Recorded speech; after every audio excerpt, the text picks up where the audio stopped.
आज फिर बस्ती श्रावस्ती 2 जगह प्रधानमंत्री मोदी की रैली थी। आजमगढ़ में अखिलेश यादव थे। देखिए वहाँ कितना हीटेड डिस्कशन हुआ है, मतलब एक आरोप प्रत्यारोप लगे हैं। वो सुनिए, फिर समझ में आएगा कि ये 27 सीटों पर अब 30-31 तारीख तक ऐसे ही चर्चाएं होती रहेंगी। साथियों, कल मैंने कुछ वीडियो देखे जिसमें लोग भाग भाग करके मंच पे चढ़ जाते थे। तो मैंने पूछा, भाई ये हुड़दंग क्या चल रहा है? तो उन्होंने बताया कि सपा कांग्रेस वाले रैली में लोगों को लाने के लिए कॉन्ट्रैक्ट देते हैं, प्रति व्यक्ति पैसे देते हैं, लेकिन इन्होंने पेमेंट किया नहीं, इसलिए लोग गुस्से में भाग करके मंच पर पहुंच गए। और जो कहते हैं शहजादे कहना थक नहीं रहे हैं। इस बार शहजादे उन्हें शह देने वाले हैं और ऐसी मात देंगे कि आप देखिएगा उनकी गिनती कहां पहुंच जाती है नीचे। और 400 पार को भी अगर हम समझें गिनती, तो इसका मतलब यह है कि 400 पार जितनी सीटें थी वो जीतने जा रहे हैं।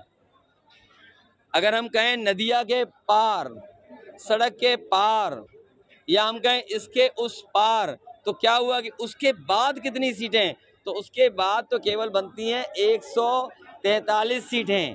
और यकीन करना 140 करोड़ जनता इस बार इन्हें 140 सीटों के लिए भी तरसा देगी। देश में 543 सीटों पे मुकाबला है और अखिलेश यादव का भी अपना एक स्टाइल है। वो चाहे जीते हारे, उनका ये वाला मैनेजमेंट बिल्कुल ठीक रहता है। 80 हार से शुरू हुए थे, 140 तक पहुंच गए हैं। सबसे पहले फिरोज जी आपके पास आऊँगा। अखिलेश यादव के ही रणनीति को समझूंगा आपसे कि किस तरह से राजा भैया को बहुत सीधे तौर पे ना शामिल होके वो ये 6ठे चरण और 7वें चरण में कितना नुकसान। अब चंद्रभद्र सिंह भी आ गए हैं सुल्तानपुर और उन चुनाव लड़ते रहे हैं, विधायक भी रहे हैं। कि सांसदी 2019 में बहुत कम वोटों से रह गया था, जैसा अभी आपने बाइट में देखा होगा, वो खुद कह रहे थे। उसका असर कितना है। और धनंजय सिंह से एक बात मैं अपने इनपुट से कह रहा हूं कि जौनपुर और मछली शहर बीजेपी ने सुधार ली है। जो मछली शहर मात्र 185 वोटों से जीती थी, अब की वहां बीपी सरोज मजबूत दिख रहे हैं और धनंजय सिंह की वजह से। और जौनपुर में भी धनंजय सिंह बड़ा खेल कर रहे हैं। लेकिन आपका क्या है आकलन इस 6ठे और 7वें दौर की 27 सीटों पर? देखिए, ये जो 27 सीटें हैं, इसमें अवध की 4 सीटें हैं और पूर्वांचल का प्रवेश द्वार से लेकर अंत तक है। सबसे पहले मैं शुरू करूं जहां प्रधानमंत्री जी ने ही संबोधित किया है, श्रावस्ती से। असल में नए दौर के पत्रकार इस मामले में थोड़ा कंफ्यूज हो जाते हैं कि ये श्रावस्ती है कहाँ। ये वही सीट है जहां से माननीय अटल बिहारी वाजपेयी ने अपना सफल राजनीतिक कैरियर सफर शुरू किया।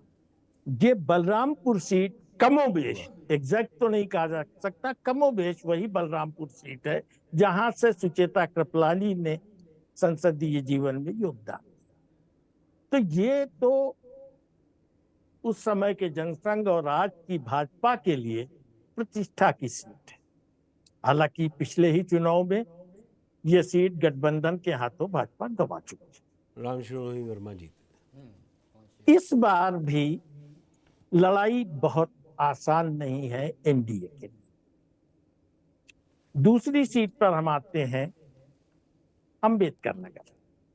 अंबेडकर नगर की वो सीट है जहां पर भाजपा ने जीते हुए बसपा सांसद को शामिल कर दिया है और वो समझ रही है कि लड़ाई की चाबी उसके हाथ में। लेकिन शायद अंबेडकर नगर इकलौती सीट है जहां संसदीय क्षेत्र के अंतर्गत आने वाली 5 विधानसभा सीटों पर समाजवादी पार्टी का कब्जा है। जातीय समीकरण अपनी जगह, जैसा आपने रिपोर्ट में भी बताया और अपनी बात में भी कहा, तो जातीय समीकरण तो अपनी जगह पर, लेकिन इस बार आचार्य नरेंद्र देव और लोहिया की जमीन पर जो बीच में बहुजन समाज पार्टी का एक राजनीतिक प्रयोग था, मुझे लगता है उसी दिशा में पीछे की तरफ फिर सुइयां घूमी हैं और समाजवाद के उस पुराने दौर की तरफ वहां की राजनीति लौट रही है और उसी तरह से कमोबेश लामबंद होते हुए लोग दिख रहे हैं। अखिलेश यादव ने वहां पर बहुत पहले ही बसपा से राजीव वर्मा को अपने साथ ले लिया था और इस बार तो उनको टिकट दिया है। मुकाबले में पूर्व सांसद रितेश पांडे हैं, तो एक तरह से वो पुराने प्रतिद्वंदी हैं, दोनों ही कहा जा सकता है वहां स्थानीय राजनीति में। लेकिन जो समीकरण बदले हैं, अखिलेश का जो इस बार ट्रम्प कार्ड है, जिसको कई लोग उकसाते भी दिखते हैं कि अब की मुसलमानों को कम सीट दी गई, अब की यादवों को कम सीट दी गई, वही कार्ड मुझे लगता है जिस दम पर भारतीय जनता पार्टी ने उत्तर प्रदेश की राजनीति में गैर यादव पिछड़े वर्ग के आधार पर जो सफलता अर्जित की थी, वही कार्ड इस बार अखिलेश यादव खेलते हुए दिख रहे हैं और वो काफी हद तक सफल होता इसलिए दिखाई दे रहा है कि उन्होंने जो उनका कोर वोटर था, यादव और मुसलमान, उसको थोड़ा कम किया है और इसके बावजूद दोनों में ऐसे कोई प्रतिरोध के स्वर नहीं दिखाई दिए। सबसे बड़ी चीज ये है कि शायद उनका जो मूल वोट बैंक था वो ये समझ रहा है कि ये उनके अस्तित्व की लड़ाई है, आपके अपने हक की लड़ाई हम अंदर लड़ते रहेंगे, फिलहाल चुप रहना ही बेहतर। और इसका नतीजा ये हुआ है कि अंबेडकर नगर सीट जो बीच में मायावती का दूसरा घर समझी जाने लगी थी, वहां पर आज समाजवादी पार्टी एज लेती दिखाई। सुल्तानपुर की बात आपने बोलिए फिरोज जी, सुल्तानपुर बोल दीजिए। जी, सुल्तानपुर की बात आपने की। पिछले बार सभी को पता है कि 14,500 वोट के आसपास से मेनका गांधी सफल हुई थी। चंद्रभद्र सिंह जो है उनके निकटतम प्रतिद्वंदी थी। तो स्वाभाविक है कि उन्होंने एक नया कार्ड खेला, जो वोट बैंक भाजपा का था, निषाद समुदाय से पहले टिकट दिया, वो भी अंबेडकर नगर के रहने वाले थे, उनको रिप्लेस किया तो दोबारा से रामभुआल निषाद को गोरखपुर से ले। इतने के बाद भी लड़ाई अच्छी थी, लेकिन थोड़ा सा एज मेनका गांधी के लिए दिख रहा है। लेकिन ये जो कल एक नाटकीय घटनाक्रम के बाद चंद्रभद्र सिंह शामिल हो गए हैं, तो वहां पर लगता है कि सीधा, पहले भी मैं कहता हूं राजनीति अंगणित का खेल नहीं है कि इस तरह से जोड़ दिया जाए तो एक तरफा मुकाबला हो जाता है। लेकिन इसके बावजूद मुकाबला बहुत ही दिलचस्प हो चुका है और एज लेती हुई समाजवादी पार्टी इसलिए दिख रही है कि पिछले बार करीब 41,500 वोट डॉक्टर संजय सिंह को जो कांग्रेस प्रत्याशी के तौर पर मिले थे, उसको लोग नजरअंदाज कर रहे हैं और संजय सिंह ने मदद भी की थी। कासिम जी हमारे साथ जुड़े हुए हैं। कासिम भाई भी पूरा अवध और पूर्वांचल बड़ी 45 और 47 डिग्री टेम्परेचर बीच में घूम के देख रहे हैं। क्या कुछ नजर आ रहा है? किसके लिए क्या है? बसपा का वोटर कहाँ जा रहा है? ओबीसी क्या बीजेपी से छिटकता हुआ दिखाई दिया, या सब पर मोदी और योगी का चेहरा भारी है और 27 में फिर 22 और 23 सीटें बीजेपी के खाते में जा सकती हैं। मुश्किल भाई, अभी मैं सईद भाई को सुन रहा था, फिरोज भाई को सुन रहा था, सॉरी जी, कि सईद नकवी इतना बड़ा नाम है, रायबरेली का, कि नाम आ ही जाता है जबान। फिरोज भाई को सुन रहा था, बहुत ही सियासी गुफ्तगू थी। मुश्किल भाई, मेरा अपना जो आकलन होता है थोड़ा अजीब तरह का होता है, किसी के समझ में नहीं आता है, क्योंकि मेरी बात ही अजीब होती है। मैं जब ये उधर से आए हैं और मैं इधर सुल्तानपुर से उधर चलता हूँ। सुल्तानपुर के बारे में तो फिरोज भाई ने कहा सुल्तानपुर के बारे में। सुल्तानपुर में संजय सिंह का वोट बता दिया, यशवंत सिंह सोनू का वोट बता दिया, निषाद कैंडिडेट बता दिया, और ये सारी चीजें मिलकर लड़ाई बराबर की दिखाने लगी। इस बात को हमने आपने सुन लिया और देख लिया। मैं सुल्तानपुर इधर 5-7 बार गया। एक तो मैं अपनी रिपोर्टिंग के लिए जो लगातार आप जानते हैं, जैसा आपने कहा कि मैं पूरे नगीना से मैंने शुरू किया और बनारस तक मैं गया हूं। सुल्तानपुर की जो एक सबसे स्थिति है निषाद, उससे शुरू करते हैं। निषाद जो अंबेडकर नगर से लाए थे वो थोड़ा निषादों जैसे निषाद थे, जिसे मल्लाह कहते हैं, मल्लाहों जैसे लगते थे।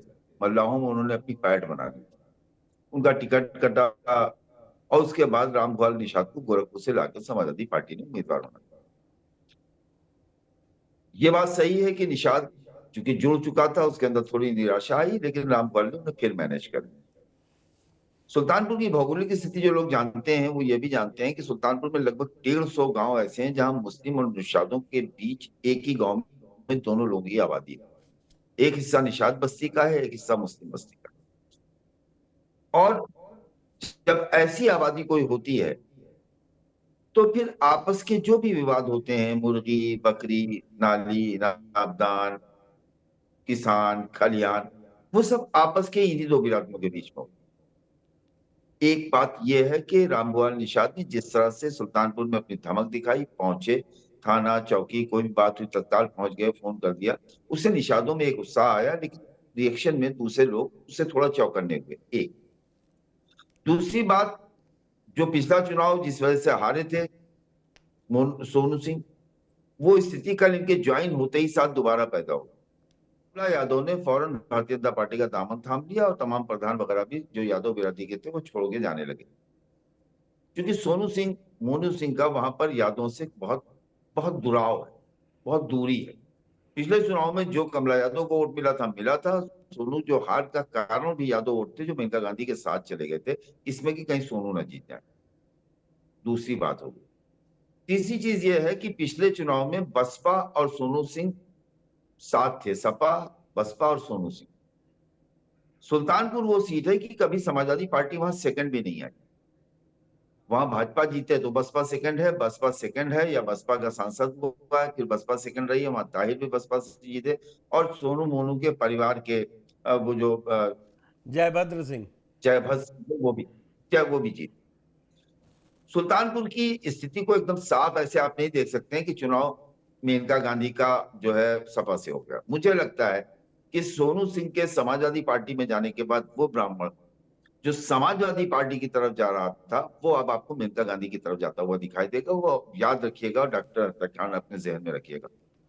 ये सारी चीजें ऐसी हैं जो बताती हैं कि सोनू के जाने के बाद मेनका की स्थिति मजबूत हुई है ब्राह्मणों में भी, और यादव का जो वोट डाइवर्ट होगा वो कहाँ जाता है ये कल की बात है, कल पता चलेगा। लेकिन आज जो विरोध है, प्रधान छोड़ के जा रहे हैं या कमला यादव छोड़ के गई, ये जब भाजपा में शामिल, ये आज की स्थिति जो सामने। अम्बेडकर नगर हम लोग आते हैं, और ये याद रखिएगा कि संजय सिंह का अगर 44,000 वोट